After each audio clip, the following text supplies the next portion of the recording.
নমস্কাৰ প্ৰিয় দৰ্শক, আশা কৰোঁ আপোনালোক সকলো সুস্থ আৰু ভালে আছে।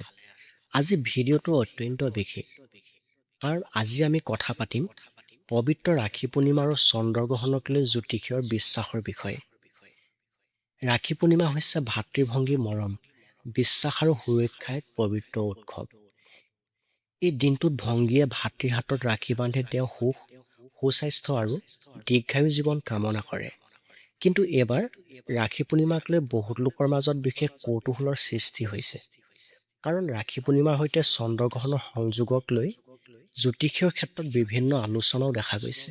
প্ৰিয় দৰ্শক, আজি ভিডিঅ'টোত আমি জানিবলৈ চেষ্টা কৰিম এই সময়ছোৱাত কোন কোন ৰাশিৰ লোক সাৱধান হোৱা উচিত, কোন কোন ৰাশিৰ বাবে নতুন সুযোগ আহিব পাৰে, কাৰ কৰ্মক্ষেত্ৰত উন্নতিৰ সম্ভাৱনা আছে, কাৰ ধন সম্পত্তিৰ ক্ষেত্ৰত পৰিৱৰ্তন আহিব পাৰে, আৰু কোন কোন ৰাশিৰ লোকৰ বাবে এই সময়ছোৱাত নতুন আৰম্ভণিৰ সংকেত হ'ব পাৰে বুলি জ্যোতিষীয়ৰ বিশ্বাসত কোৱা হয়। সেয়েহে ভিডিঅ'টো শেষলৈকে চাব আৰু ভিডিঅ'টো ভাল লাগিলে লাইক কৰিব, কমেণ্ট বক্সত ওম নমঃ শিৱায় লিখিব আৰু আমাৰ চেনেলটো ছাবস্ক্ৰাইব কৰিব নাপাহৰিব। ৰাখী পূৰ্ণিমা আৰু চন্দ্ৰগ্ৰহণৰ বিশেষত্ব। জ্যোতিষত পূৰ্ণিমাৰ তিথিক চন্দ্ৰৰ সৈতে জড়িত এক গুৰুত্বপূৰ্ণ সময় বুলি ধৰা হয়। চন্দ্ৰক মন, অনুভূতি আৰু মানসিক স্থিৰতাৰ প্ৰতীক হিচাপে ব্যাখ্যা কৰা হয়।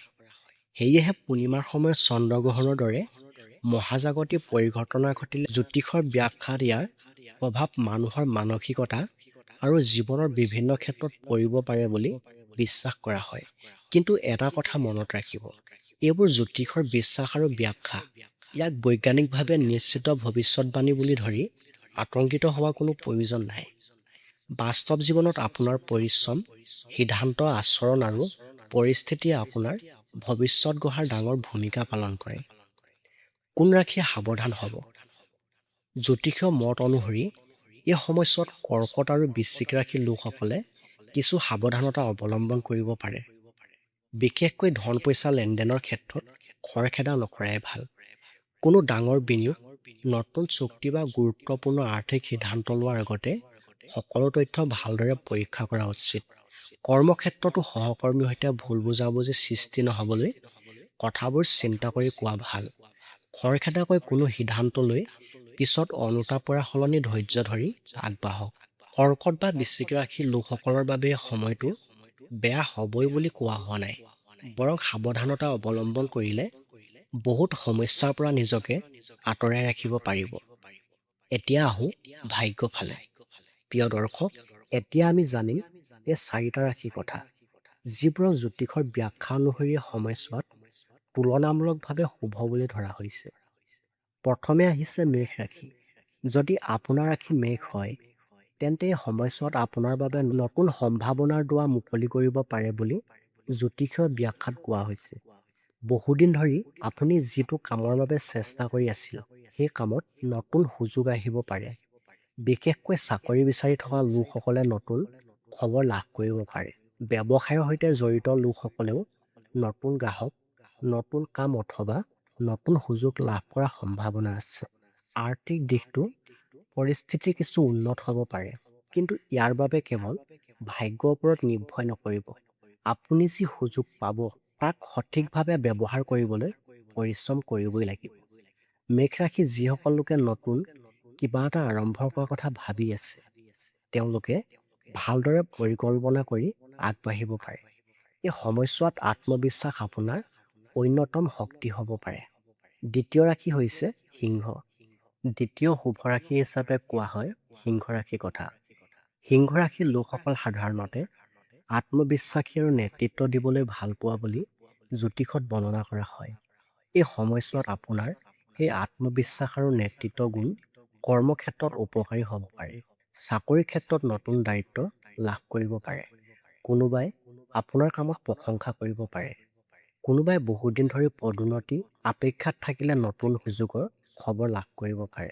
ব্যৱসায়ীসকলৰ বাবেও নতুন সুযোগ বা নতুন কামৰ সম্ভাৱনা দেখা দিব পাৰে বুলি জ্যোতিষীয়ৰ মতত কোৱা হয়। আৰু এটা গুৰুত্বপূৰ্ণ কথা, এই সময়ছোৱাত খং নিয়ন্ত্ৰণ কৰিবলৈ চেষ্টা কৰিব। কাৰণ সুযোগ আহিলেও যদি খং বা অহংকাৰৰ বাবে ভুল সিদ্ধান্ত লোৱা হয়, তেন্তে সেই সুযোগ হাতৰ পৰা ওলাই যাব পাৰে। সেয়েহে আত্মবিশ্বাস ৰাখক, কিন্তু সিদ্ধান্ত লওঁতে ধৈৰ্য ধৰিব। তৃতীয় ৰাশি হৈছে তুলা। তুলা ৰাশিৰ লোকসকলৰ বাবে এই সময়ছোৱাত শিক্ষা, চাকৰি আৰু ব্যৱসায়ৰ ক্ষেত্ৰত নতুন সম্ভাৱনা আহিব পাৰে বুলি জ্যোতিষীয় বিশ্বাসত কোৱা হৈছে। যিসকল ছাত্ৰ-ছাত্ৰীয়ে পৰীক্ষা বা প্ৰতিযোগিতামূলক পৰীক্ষাৰ বাবে প্ৰস্তুতি চলাই আছে, তেওঁলোকৰ বাবে মনোযোগ বৃদ্ধি কৰা সুযোগ আহিব পাৰে। যিসকলে চাকৰি বিচাৰি আছে, তেওঁলোকেও নতুন সংযোগৰ জৰিয়তে সুযোগ লাভ কৰিব পাৰে। ব্যৱসায়ৰ ক্ষেত্ৰতো নতুন পৰিকল্পনা সফল কৰাৰ সম্ভাৱনা থাকিব। পৰিয়ালৰ ক্ষেত্ৰতো কিছু ভাল খবৰ আহিব পাৰে। যদি আপুনি বহুদিন ধৰি কোনো এটা সিদ্ধান্ত ল'ব পৰা নাই, তেন্তে সময়ছোৱাত কথাবোৰ শান্তভাৱে বিবেচনা কৰি আগবাঢ়িব পাৰে।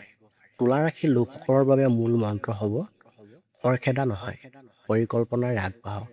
চতুৰ্থ ৰাশি হৈছে কুম্ভ। কুম্ভ ৰাশিৰ লোকসকলৰ বাবে এই সময়ছোৱাত বহুদিন পৰিশ্ৰমৰ ফল লাভ কৰাৰ সম্ভাৱনা আছে বুলি জ্যোতিষীয় ব্যাখ্যাত কোৱা হয়। আপুনি হয়তো কোনো এটা কামত বহুদিন ধৰি চেষ্টা কৰি আছে, কিন্তু এতিয়ালৈকে আশা কৰা ফল লাভ কৰা নাই। এই পৰিস্থিতিত হঠাৎ নতুন সুযোগ আহিব পাৰে। চাকৰি, ব্যৱসায় অথবা উপাৰ্জনৰ নতুন পথৰ সন্ধান পাব পাৰে। কোনোবাই নতুন কামৰ অফাৰ লাভ কৰিব পাৰে। কোনোবাই ব্যৱসায়ত নতুন অংশীদাৰ বা নতুন গ্ৰাহক লাভ কৰিব পাৰে। আৰু যিসকল লোকে নিজৰ পুৰণি কাম নতুন ধৰণে কৰাৰ কথা ভাবি আছে, তেওঁলোকৰ বাবেও এই সময়ছোৱা গুৰুত্বপূৰ্ণ হ'ব। কিন্তু মনত ৰাখিব, সুযোগ আহিলে সফলতা নিশ্চিত নহয়।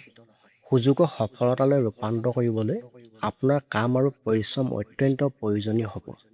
ৰাখী পূৰ্ণিমাৰ দিনা আমি কি কৰিব পাৰোঁ? প্ৰিয় দৰ্শক, এতিয়া আহোঁ এটা গুৰুত্বপূৰ্ণ কথালৈ। এই পবিত্ৰ দিনটোত আমি কি কৰিব পাৰোঁ? প্ৰথমে, ভাতৃ-ভংগীৰ মাজত মৰম আৰু বিশ্বাস শক্তিশালী কৰক। দ্বিতীয়তে, পৰিয়ালৰ জ্যেষ্ঠসকলৰ আশীৰ্বাদ লওক। তৃতীয়তে, নিজৰ সামৰ্থ্য অনুসৰি কোনো প্ৰয়োজনীয় মানুহক সহায় কৰক। চতুৰ্থতে, মন শান্ত ৰাখক। ধৰ্মীয় বিশ্বাস থকা লোকসকলে নিজৰ পৰম্পৰা অনুসৰি পূজা অৰ্চনা কৰিব পাৰে, কিন্তু কোনো গ্ৰহণৰ ভয়ত অযথা আতংকিত হোৱা বা কোনো বিপদ নিশ্চিত বুলি ভাবি লোৱা উচিত নহয়। ধন পইচাৰ ক্ষেত্ৰত সাৱধানতা। প্ৰিয় দৰ্শক, এই কথাটো বিশেষভাৱে মনত ৰাখিব। ৰাখী পূৰ্ণিমা বা চন্দ্ৰগ্ৰহণৰ নাম লৈ কোনো অচিনাকি ব্যক্তিয়ে যদি আপোনাক ভয় দেখুৱায়, ধন বিচাৰে, তেন্তে সাৱধান হ'ব। এইটো নকৰিলে বিপদ হয়। এই বস্তুটো কিনিলেহে গ্ৰহৰ কুপ্ৰভাৱ আঁতৰিব। এনে দাবী বিশ্বাস কৰি অযথা ধন খৰচ নকৰিব। জ্যোতিষৰ বিশ্বাস পালন কৰিলেও যুক্তি আৰু বাস্তৱ বুদ্ধি ব্যৱহাৰ কৰা অত্যন্ত প্ৰয়োজনীয়। অৰ্থাৎ ভাগ্য সলনি হ'ব নেকি? এতিয়া বহুতে নিশ্চয় ভাবিছে, গ্ৰহণৰ পিছত সঁচাকৈয়ে ভাগ্য সলনি হ'ব নেকি? ইয়াৰ উত্তৰটো হ'ল, কোনো মানুহৰ ভাগ্য সলনি হোৱাটো কেৱল এটা মহাজাগতিৰ ওপৰত নিশ্চিতভাৱে নিৰ্ভৰ কৰে বুলি ক'ব নোৱাৰি। কিন্তু জীৱনত নতুন সুযোগ অহাৰ সময়ত যদি আপুনি সঠিক সিদ্ধান্ত লয়, পৰিশ্ৰম কৰে বা নিজৰ ভুলৰ পৰা শিক্ষা লয়, তেন্তে সেই সুযোগে আপোনাৰ জীৱনত ডাঙৰ পৰিৱৰ্তন আনিব পাৰে। সেয়েহে ভাগ্যৰ অপেক্ষা কৰি বহি নাথাকিব। ভাগ্যৰ দুৱাৰ খোলা অপেক্ষা কৰাৰ সলনি নিজৰ বাবে দুৱাৰ সৃষ্টি কৰক। শেষত বিশেষ কথাটো হ'ল, প্ৰিয় দৰ্শক, গ্ৰহণ আহিব, গ্ৰহণ পাৰ হৈ যাব। পূৰ্ণিমা আহিব, পূৰ্ণিমা পাৰ হৈ যাব।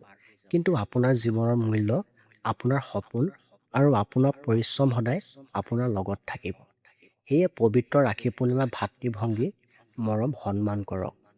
পৰিয়ালক সময় দিয়ক, নিজৰ মনটো ইতিবাচক ৰাখক আৰু জীৱনত যি লক্ষ্য আছে, সেই লক্ষ্য দিশে এখোজ এখোজকৈ আগবাঢ়ি যাওক।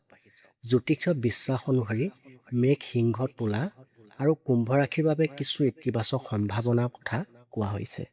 আনহাতে কৰ্কট আৰু বৃশ্চিক ৰাশিৰ লোকসকলে ধন, পইচা, কৰ্মক্ষেত্ৰ আৰু গুৰুত্বপূৰ্ণ সিদ্ধান্তৰ ক্ষেত্ৰত অলপ বেছি সাৱধানতা অৱলম্বন কৰিব পাৰে।